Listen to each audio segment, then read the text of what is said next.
आपका बच्चा स्कूल में पढ़ता होगा, हम सबके बच्चे स्कूल में पढ़ते हैं। आज स्कूल में जो क्राफ्ट का असाइनमेंट मिलता है वो कौन करता है? क्या आपको लगता है बच्चा करता है? गलत। या तो वो उसकी मां करती है या उसकी बड़ी बहन करती है, या हर शहर में ढेर सारे ऐसे एजेंसीज खुले हुए हैं, ऐसे आर्टिस्ट बैठे हैं जिनको पता है स्कूल में किस क्लास वालों को क्या जमा करना चाहिए। मजे से हजारों रुपए चार्ज करते हैं, माएं उनसे बनवाती है और ले जाके स्कूल में सबमिट कर देती है। हमारे देश की क्रिएटिविटी। मैं आज यहां खड़ा हूं, मैं क्यों पता है स्टीव वोज़नियाक की बात से सहमत हूं? क्योंकि मेरे ऑफिस में कुछ दिन पहले कुछ पदों के लिए इंटरव्यू हुए, जिसमें प्यून के पद के इंटरव्यू के लिए कई एमए और कई एमकॉम लोगों ने अप्लाई किया। और ये बोलते वक्त मेरे को पीड़ा है, अथाह पीड़ा। जब मैंने उसको मना किया तो वो मुझसे कहता है कि सर ऊपर भी नौकरी नहीं मिलेगी, नीचे भी नौकरी नहीं मिलेगी, तो क्या करेंगे? हमारे देश की स्थिति ऐसी है कि 12th क्लास में पढ़ने वाले को डीडी बनाना नहीं आता, चेक साइन करना नहीं आता, वो पोस्ट ऑफिस में जाके एक छोटा सा प्रोसेस नहीं कर सकता। कई बार यह संभव है कि उसने बैंक तक में कदम न रखा हो। यह कैसी एजुकेशन व्यवस्था है जो फेल होने की इजाजत ही नहीं देती, जो प्रयोग करने की इजाजत ही नहीं देती। कुछ दिन पूर्व फ्लाइट में मुझे अमेरिका का एक प्रोफेसर मिला। वो कहता है हमारे यहां बच्चा स्कूल पास होते होते और फर्स्ट सेकंड यूजी तक आते आते वो कई बार अपने बिजनेस शुरू करके फेल हो चुका होता है, और हमारे यहां का बच्चा ग्रेजुएट होते तक भी मां के पल्लू से बंधा हुआ रहता है। वो कहते हैं हमारे यहाँ का बच्चा कपड़ा धो लेता है, हमारे यहाँ का बच्चा फील्ड वर्क कर लेता है, हमारे यहाँ के बच्चे को गार्डनिंग आती है, हमारे यहाँ का बच्चा मशीन सुधार लेता है, हमारे यहाँ का बच्चा एडवेंचर कर लेता है। हमारे यहाँ का बच्चा क्या करता है? कुछ नहीं करता, क्योंकि उसके घर वाले हर चीज उसको मैनेज करके दे देते हैं। एक तरफ घर मैनेज करके दे देता है, दूसरी तरफ स्कूल प्रयोग नहीं करने देता। क्या गलत कहा स्टीव वोज़नियाक ने? क्या गलत कहा? मैं आपको बता रहा हूं, यही चलता रहना। भारत पढ़े लिखे अनएम्प्लॉयबल लोगों का देश बन जाएगा। पढ़े लिखे अनएम्प्लॉयबल लोगों का देश। और मुझे याद पड़ता है कुछ साल पहले नासकॉम के जो हेड थे, उन्होंने एक बयान दिया था, इंडियन यूथ आर अनएम्प्लॉयबल। हम डिग्रीधारी हैं लेकिन हमें आप रोजगार नहीं दे सकते, क्योंकि हमको एक एप्लीकेशन लिखना नहीं आता, हमको शॉर्ट हैंड नहीं आता, हमको टाइपिंग नहीं आती, हमको ठीक से इंग्लिश नहीं आती, हमको ठीक से हिंदी नहीं आती।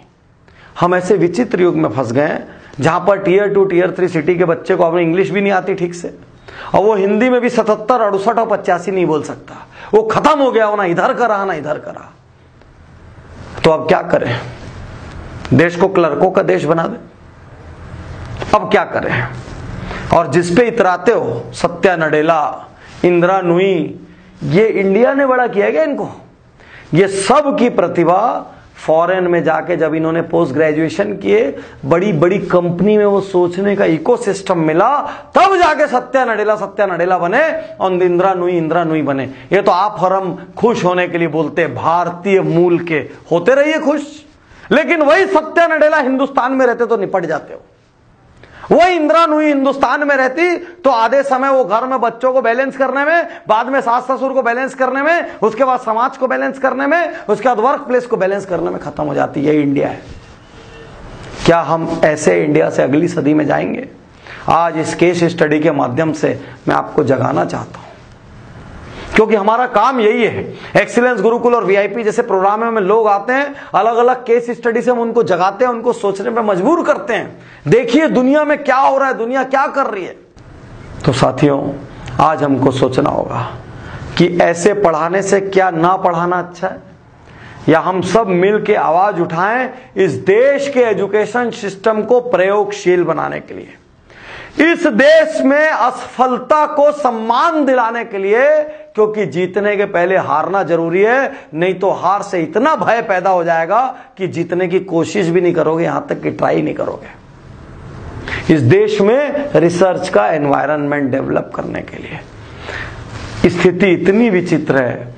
कंप्यूटर में आज जो बुक स्कूल में पढ़ाई जा रही है, वो टेक्नोलॉजी 3 साल पहले ऑब्सोलीट हो चुकी है, लेकिन पुस्तक बदली नहीं गई। वर्ल्ड की जिन चीजों के बारे में आज हमारा एजुकेशन सिस्टम बात कर रहा है, वो चीजें आधी से ज्यादा ऑब्सोलीट हो गई है और पुस्तकें बदली नहीं गई है। टीचर को नहीं पता है, जब टीचर को नहीं पता और पुस्तक नहीं बदली और इंजीनियरिंग कॉलेज के अंदर डेमो के लिए जो मशीन थी वो मशीन 20 साल और 50 साल पुरानी है, बीसीए जैसे कोर्स में जो व्यक्ति जिस कंप्यूटर पे चला रहा है वो कंप्यूटर 10 साल पुराना है। ये बनेगा इंडिया? इस तरीके से हम बनेंगे सुपर पावर, या इस तरीके से हम इंडिया से निकल के दुनिया में जहां जहां भी कोई अचीव करेगा उसको भारतीय मूल भारतीय मूल भारतीय मूल बोल के खुश होते रहेंगे? अब भारतीय मूल नहीं, भारत में टैलेंट पैदा करने होंगे। इसके लिए मैं आपसे आग्रह करता हूं, यदि आप मेरी बात से सहमत हैं कि भारत का एजुकेशन सिस्टम रद्दी और कबाड़ है, इससे 1000 गुना अच्छा तो हमारा गुरुकुल था पुराने जमाने का, ऋषियों मुनियों का, जहां पर बच्चों को शस्त्र चलाना सिखाया जाता था, जहां बच्चों को जानवरों को पालना सिखाया जाता था, जहां बच्चों को अपना अनाज खुद उगाना सिखाया जाता था, जहां बच्चों को शास्त्र सिखाए जाते थे, जहां उनको मल्ल युद्ध सिखाया जाता था, जहां स्पिरिचुअल, इंटेलेक्चुअल, फिजिकल सारे एस्पेक्ट पे ध्यान दिया जाता था।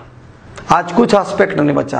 आपका बच्चा एग्जाम में क्या नंबर लाया और मेरा बच्चा क्या नंबर लाया, ये इंडिया सुपर पावर नहीं बन सकता। मेरी कड़वी सच्चाई सुन लीजिए, यदि इंडिया का एजुकेशन सिस्टम ऐसा रहा हम कभी सुपर पावर नहीं बन पाएंगे, हम औसत क्लर्कों का देश बन के रह जाएंगे। हम पूरी दुनिया के लोगों के लिए काम करेंगे और पूरी दुनिया हमको नौकर बना के रख लेगी। जो एंटरप्रेन्योर्स का देश था वो नौकरों का देश हो जाएगा।